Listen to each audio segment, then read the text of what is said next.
Hello again guys, it's Carly from the Poetry of Nice, and today I have part 3 of my What I Wish I Would Have Known Before I Started Selling Online series. If you missed the first 2 episodes, I suppose you could call them, I will go ahead and link the playlist here in a card so that you can go back and check on them if you would like to. Also, if you're new here, welcome. It is so nice to have you. This is a channel all about reselling online. I currently sell on Etsy, eBay and Poshmark, and I do it while being a stay-at-home parent to 3 boys under the age of 5.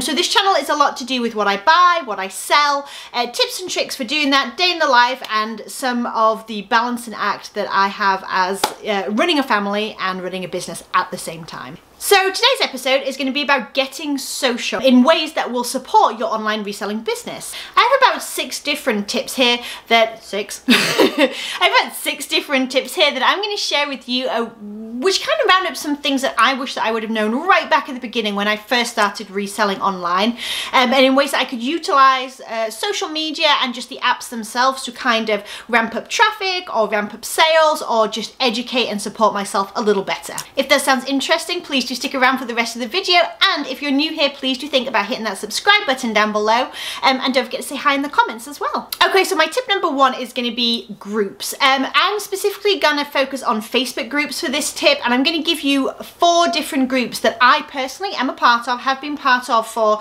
at least a year, if not longer in each instance, and that I find to be a really supportive, nurturing, I suppose you could say, environment that is very educational and that I have personally utilized to answer questions that I may have that I couldn't find the answers otherwise by just Googling, or to get advice from other people who are more seasoned than me, who have maybe come across the scenarios that I face more as a reseller, or just for help identifying items and things like that when I'm just not sure what the heck I've bought. I will of course link all of these groups down in the description box below in case you want to check them out as well, but they are the International League of Thrifters, number 1, and that's a Facebook group.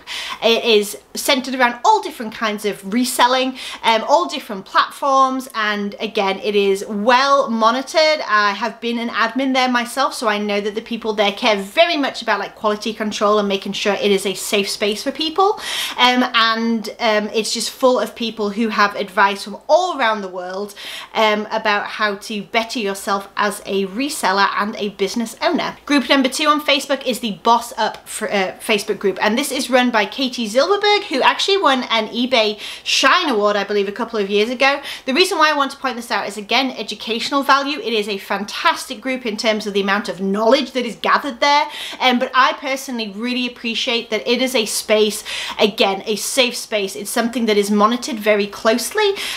The whole ethos of that group is to step up, to do better, but also to lift others up at the same time, not drag other people down, and I really think that is such a great way to look at running our business, and as we're trying to improve ourselves, improve others along the way. Okay, so the next one is called Poshmark Thrifters. Again, I'll link it down below.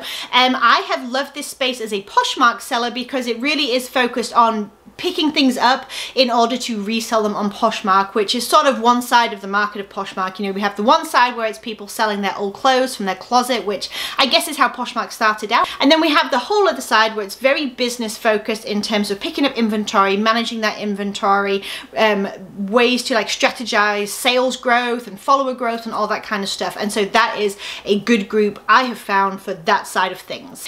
And the last Facebook group I'm going to mention is called the Best Poshmark Tips and Advice, and I have found this group to be particularly useful when it comes to finding an item and I don't know the style name of it. I'm not sure of the brand tag, if it's, you know, an Anthropologie one that we find where it's just an image and no other clue.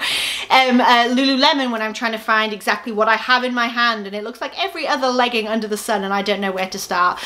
This is a group that is very well educated in terms of style, and I have really enjoyed browsing through and just learning as I go from those lovely ladies. Okay, so that's all the groups I'm sharing today. Tip number 2 is about PFFs.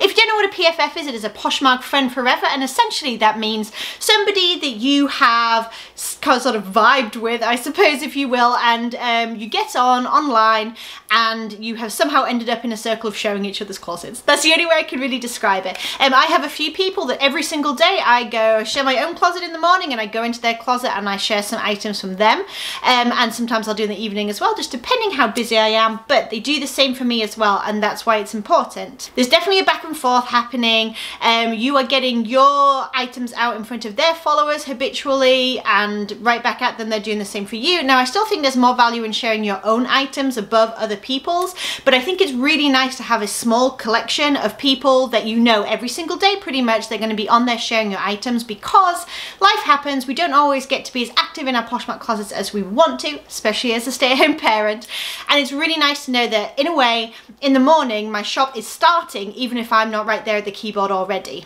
Okay, tip number 3 in terms of social media and nurturing your reseller business is tailoring your feed. This is one that I personally have only just started doing, and it has been super helpful for me, so I definitely wanted to share it with you guys. I am referring of course to things like Facebook or Instagram, sort of your Poshmark feed, but not as much because that just runs so quickly. I don't know what I'm looking at half the time, but definitely I'm going to talk about Instagram really for this instance. So on Instagram I find that there is so much in the reseller community that is so inspiring. People share hauls, you see the wonderful things they picked up, you learn brands, you learn again like style names, you see numbers, you see like strategic growth, you see statistics, you see how people have gone from like 0 to who knows what kind of number in a short span of time, and that is good. It is good to be inspired, and I really enjoy that. However, I have to monitor that closely because I tend to feel a little bit like I'm just not good enough when that is my constant feed. I don't know if anybody else can relate, but I like to make sure that the people who are coming through on my feed are people who are not only very positive but also very uplifting as well, and that they have some great information to share, and that I'm not just being inundated, I suppose you could say, by a bunch of statistics that I feel are out of reach from me at this point. I also like to be careful in terms of like the message that other people are putting out. So there's a lot of people who will put out situations with customers and things like that. And I think, again, social media is such a good resource for asking for advice on like customer service issues, whether it be with the platform you're selling on or the people that you're selling to. I myself have definitely utilized these groups and Instagram and things to ask other people to step in and tell me what the heck to do because I'm lost. But I want to make sure that on my feed and the things that I'm seeing on a daily basis habitually are things that are maintain a certain level of respect, I suppose, for both the platforms and the business and the people that we're selling to, and also are, you know, productive. I want to make sure that they're things that have a point, and I can see that resolution, and it's not just essentially a moan. I don't know how else to say it really. I'm all for venting. It's good to vent. It's good to, like I said, reach out to your peers and ask for help, but I want to make sure that that's actually happening and it's not just a platform that some people use sometimes to just, you know, kind of get things off their chest and nothing more. That is a personal preference, and I'm not down talking anybody who uses their feed that way. It's your feed, you do what the heck you want to do with it. But for me personally, to stay in a positive space mentally, I know that I need to tailor my feed and make sure that the things that I'm seeing every single day really point me in the direction that I want to go as a business owner. Okay, tip number 4 is one that I've actually just started doing myself as well, and it's sharing items automatically on Poshmark to other platforms. So when you share your item, or when you list, I should say, when you list your item, you can select certain toggles to be turned on. I think there's Twitter, Facebook, and Pinterest. I'm not very active on Twitter, and I'm not super active on Facebook, if I'm totally honest. But I do have a Pinterest account, and I've heard some wonderful things recently. I will report back because I can't tell you anything firsthand right now. But I have heard some really nice things about sharing your items to Pinterest and that being helpful for sales. I'm going to keep an eye on my analytics on Pinterest and see how much activity those shares of those listings are actually generating, so that I can see if it's sort of worth it in a way. However, when it's just a toggle that's slid on and it's basically automatic, why the heck not? So I would advise you to just keep your eyes open as you're listing on Poshmark and have a think about those other platforms and other ways that you might be able to reach other people online, like a whole new audience, by doing almost nothing at all. Okay, tip number 5 is also going to be talking about Pinterest, but this is going to be in terms of using it as a resource and for research. So I have a few Pinterest boards that are sort of adhere towards reselling, but what I've sort of realized recently is that it is such a good resource in terms of knowing your styles, knowing your eras, knowing your brands.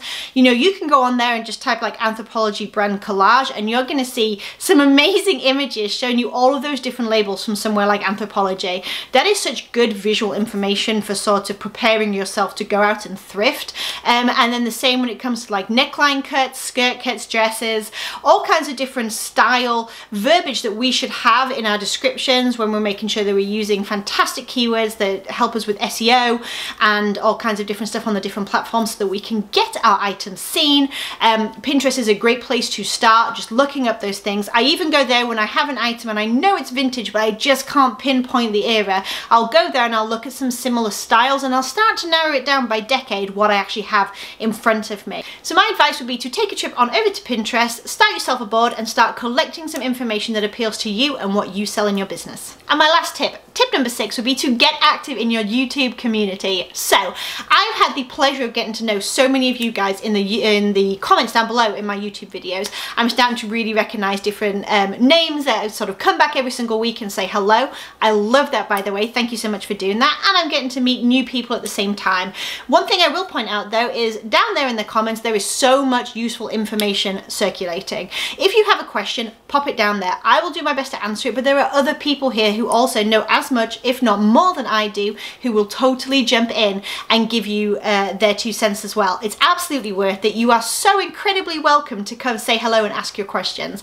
That's the whole point of this, is that so we can sort of foster a community, I suppose you could say. We can help each other learn and we can just enjoy this side of being business owners and having peers that we may not see every single day in the office, but we do get to talk to on a regular basis. Alright you guys, thank you so much for hanging out today. I really appreciate it. If you enjoyed the video, please do give it a thumbs up, and if you would like to see more, please do hit the subscribe button down below, and I will see you in the next video. Bye guys.